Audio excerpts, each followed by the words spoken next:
It's been 3.5 years since he's been stripped of his title. He was 27. His title had been stripped from him back in 1967, and he was just looking to fight. Convicted for draft evasion, threatened with imprisonment. Unable to work in the field for which he had no equal, Muhammad Ali is banned from fighting in all 50 states. But in Atlanta, Georgia, in October of 1970, that all changed. Matched against the top contender for the boxing crown, Jerry Quarry, the greatest, is back. I just knew it would happen eventually. I just was hoping it would happen before they come grab him to put him in jail. Hi, this is Thomasina from Philadelphia. I'm a writer. My site is Music Movies Thoughts. How are you? I'm doing fine, Thomasina. How you doing? I'm doing very well. Thank you so much for taking time out to speak with me, especially this close to the Thanksgiving holiday. I hope not to take up too much of your time. I want to formally introduce you for my audience. I have the pleasure of introducing author, activist, and motivational speaker, Dr. Khalilah Camacho Ali, to the Music Movies Thoughts audience. Again, Dr. Ali, thank you so much for taking the time out to speak to me today. I screened the upcoming documentary Ali versus Quarry a few weeks ago. And one of the areas I don't think much emphasis was put on was your role in helping to rebrand Muhammad Ali after he lost his license. Can you talk a little about that? Because I understand you were married approximately 4 months after he lost it, and you began to function as sort of his publicist. Is that correct? Yes, ma'am. Okay. Can you talk a little about... Well, first of all, thank you for inviting me on your show, and your listening audiences, thank you for listening. Yeah, I was married, and my whole focus was to support him in everything that he had to have done. It's a very stressful event, taking and stripping him off of everything, but that didn't stop us from getting married, so I'm not going to let that stop us from getting married. This is my time to support him as much as he needed support. During this time, after all the 3 years that we went through and struggling and hoping and scraping and everything, finally he gets the license, and at this time we just gave birth to our identical twin girls. Mm-hmm. So they were incubator babies for a while because they were premature, and I had to be by their side constantly. So even though with the great relief, I just couldn't be with him at the first fight that he was able to do. What happened was I had to stay home with the children, but I had people around him that could give me a blow by blow what's going on and everything, which was good too. So that was the... Of course, a lot of people... Was that the Quarry fight? Was that the Quarry fight that you weren't at? It was the Quarry fight, okay. Yes, ma'am. Okay. Quarry, and I told Ali, be careful with Quarry, because don't speak bad about him, because Quarry did support Muhammad Ali throughout his trial when they accused him not to box and not to go out of the country. So Quarry stipulated and said to him, the people, the American people, yeah, they want me as the great white hope, but this is the thing. They should have let that man fight anyway. They shouldn't let him stop being, he's a fighter. That's what he does, and he don't care whether he went to the army or not. He has a right to fight. That's what he does. So he really supported him in that. How did you, what did you do to help in the rebranding while all of this was going on? You know, he's fighting for his license. He's trying to get it back. Some people are having a negative image because at this point he's a conscientious objector to the Vietnam War. Many people are still supporting him as the greatest. You know, he's been branded. Yeah, they didn't really like him because of that. They didn't like him because of that. And, you know, he wasn't really liked by a lot of people. You know, he had a small group of fans, but it wasn't like everybody didn't like him because of the situation. But that's just the way our lives are. We were people who did not support the wars, and a lot of we're not the only ones. We had a lot of people who are conscious objectors that are not Muslims that did not support that war. So, we were just amongst those two. It wasn't just him. Right. A lot of people didn't like that war. Jane Fonda spoke out very bravely, and they just almost destroyed her whole career. Right. And she's a Caucasian woman. So Right. you know what? You know what they're going to do with us. If we're going to be set an example, I bet you they didn't take Jane Fonda's passport. So, this is the thing. All the support, going to colleges, speaking here and speaking there, little groups, little organizations, it made us survive. It was survival, but it was all I asked for. Just stay alive, stay healthy, stick with my prayers, and this day too shall change. Okay. So when he became the champion, a lot of people didn't like it. They had a disturbance out there about somebody taking pot shots over at the gym. They was claiming it was Ku Klux Klan members. You hear all this on the radio. I'm at home and I'm listening to this, so I'm worried a little bit. And but I always keep our prayer. I always put everything in the hands of Allah. So Yes. Keeping up prayer is the most essential. Being a good believer, being a strong supporter. It's just anything that comes through is not going to deter what we believe in. And so when he did fight Corey, even admired Ali, it was a chance of a lifetime for Corey to get in the ring with his person he admires a lot. So that was it was like a win-win, really. It was a win-win. Okay. Even though the people was trying to mark him as the great white hope. Right. That's not what Corey was looking for. That was just the people looking for labeling Corey that way. Okay. But, well, let me ask you this. Yeah. So the Ali versus Corey fight, like you said, it didn't take place till almost 3.5 years later after he lost the license. Was there ever a point that Mr. Ali or yourself felt like, this journey just wasn't worth continuing? Because like you said, you'd had your twins, you had your babies, and that's quite a long time for him not to be able to do what he was put here to do. And I'm sure financially it was rough. So was there ever a point that you thought this is just not worth the effort? Let's, Mr. Ali, let's do something else. Not at all. I didn't have one doubt, not even one doubt about it. I knew that this would be the best time of his life. This would be the best challenge of our lives.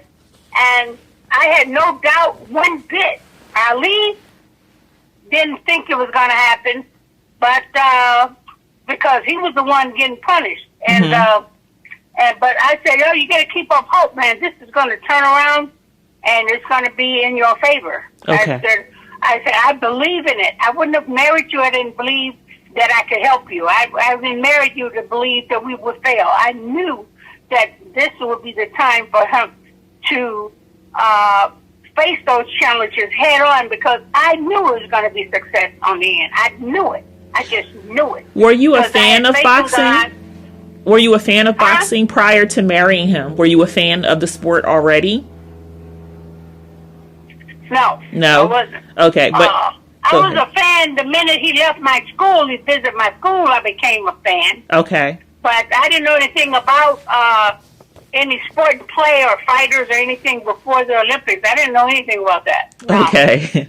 But I've read that, but after he came to our school, I became a fan. You became a fan. Okay. But you're a martial artist, is that correct? You're a master, a ninth degree? So you're no prude when it comes to physicality. But back then, with the Corey fight, you were, like you said, you weren't physically there, but somebody was giving you a blow by blow.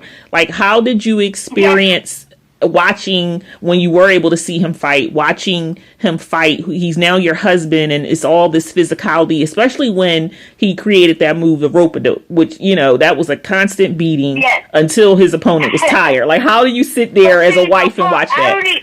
I already knew if they came after him, he had to be in shape in the first place. Okay. So I kept him in shape. I kept him aware of his shape. I knew they'd come out of nowhere when you least expected. And then that's the way you lose a fight, if he wasn't in shape. So he kept in shape.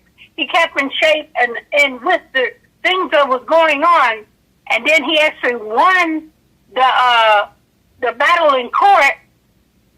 I knew he was going to win the fight. It was just inevitable. And how good he is and how serious he took this. He wanted this more than he's ever wanted anything before. So I knew and I feel with the grace of God that he would win this fight, because all of this was for a reason. It wasn't just all this turmoil, all this sacrifice. It wasn't all for nothing. It had to be for something bigger. So I just had a feeling that this would be the epic of his own life, and it was. So I just kept prayers. I kept hope. I knew this would be it. I just kept positive mind and prayer and everything. And prayer always wins. Yes. So I didn't have any doubt whatsoever. I had no doubt whatsoever. Okay. Yeah. Just like I don't have any doubt in my faith. I strongly believe in my faith, and I don't have any doubt. And when you don't have no doubt, things come through for you. The way it's supposed to be is the way it's going to come through, and that's what you have to accept when God put that on the table. This is what's going to happen. It happened, and that's what we have to deal with and work with from then on. But thank God it was a beautiful ending. It was a beautiful success. Yes. It was not easy. It was a struggle, and it was just a leap of faith. And I had a feeling that he would win. Everything was positive all across the board with me. Okay. I had no doubt. Well, I like what you said, and that's a nice segue into the next thing I want to ask you, because what do you feel the biggest lesson is that people can take? Like you said, there was a struggle. It was filled with a lot of systemic racism. Like when people get a chance to see this documentary, I think that's one of the things that, they're really going to understand how many forces were working against Mr. Ali in his attempt to get the license back. And Atlanta was really the only place, and had several players that helped to grant the license, but even they faced a lot of racism. I think, what was it? Mr. Johnson had the Ku Klux Klan, showing up and attempting to intimidate him. But there was a lot going on. So there's this huge struggle. But what is the lesson? Because ultimately, like you said, there is the victory that Mr. Ali achieved, both in obtaining his license and winning that first fight back into the foray. What's the lesson that you think people can take? When you're dealing with racism every day, and you're dealing with challenge every day, when you're dealing with all of these, the only thing that's worth anything is your faith. Okay. It's your faith and your relentless love of God's plan, and what you put everything in God's hands for everything that you do. So when you humble yourself and you say, "Look, I'm going to stand up for my rights. I'm going to stand up for my religion. I'm going to stand up for my family, and I'm going to do this. And what God sees fit, that's what I'm going to accept." And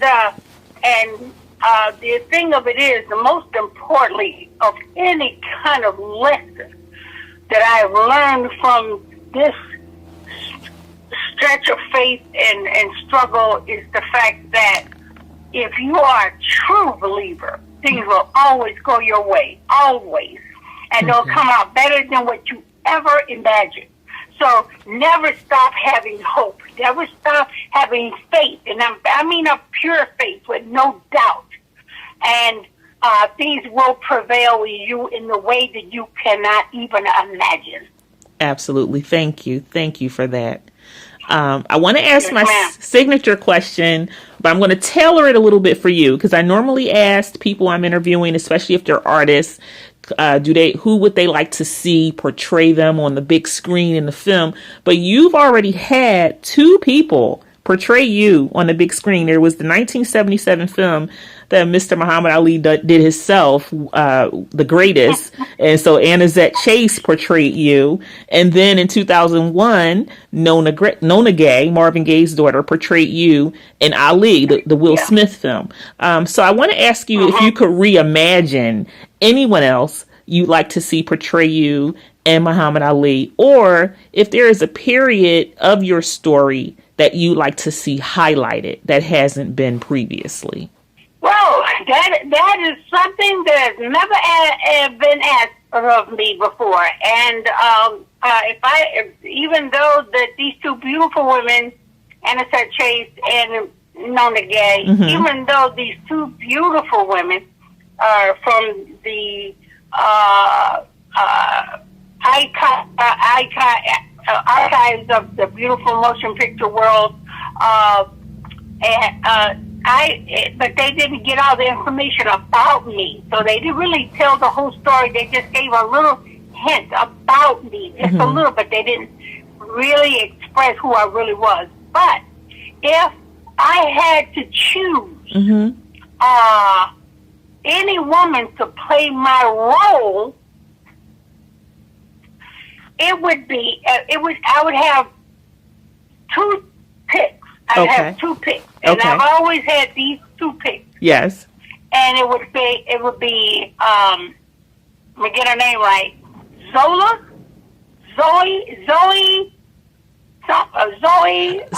Zoe Saldana.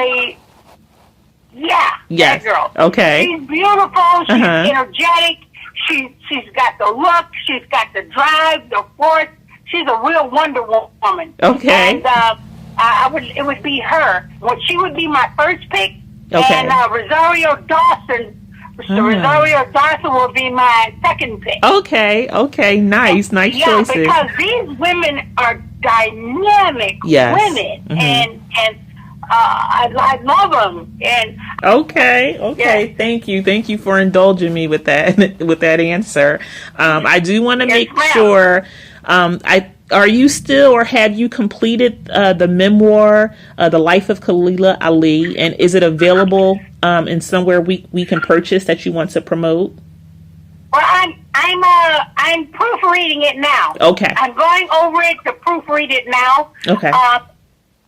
Our team is our team's plan is to be on Amazon with the ebook by Christmas. Okay. And the paper book by January. So that's one of our plans. So God willing, whatever plan works, we'll get it out there. Okay, but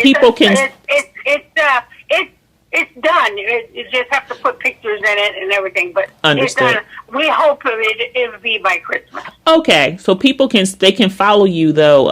Is the website is Mama Ali, I think .weebly.com. Is that it? I'll make sure I put the correct information up on the site. But do you know it? Yeah, MamaAli.com because we're working on an elaborate website right now, so it should be ready real soon. Okay. So you're going to really be able to get to it real easy. Okay. And I have a fan club that's going to be there. We're going to open up a fan club. It's going to have about my children's book that I already have published. Okay. And what's the name of the children's book? What's the name of the children's book? The children's book. You can actually go online right now and purchase. It's called Color to Learn. Color to Learn. It's on our website. Okay. Yes, I've had people purchase it on the website. Yes. Okay. Color to Learn, and it's about etiquette and good manners. Okay. Good manners. Okay, well, that's well needed. Some adults still need to read that, even though it's a children's book. Yes, it's a part. No. It has adults in it too. Oh, okay. The introductory volume has all ages in it. Yes. Okay, that's Because awesome. we're losing those kind of things every day. Yes, You know. yes. Well, Yeah. Dr. So Camacho, we're losing manners every day. I agree. I agree. But I do Yes, want to ma'am. thank you again. Thank you so much for extending this time. Thank you. I want to wish you a happy holiday period, and stay safe, and God bless you. God bless you. And you know what? Do me a favor. Text me your full name so I can put you in the phone. Okay, I sure will. And thank you very, very much. Appreciate it. Okay, and Thank you. God bless you. Have a happy holiday. You too. I may reach out to you again after your book comes out again, and I read it, Oh, you know, definitely. and we can do another interview. Absolutely. Okay. Thank you so much. Thank God you. bless you. God bless Stay you. safe out there. You Yes, too. ma'am. Thank you.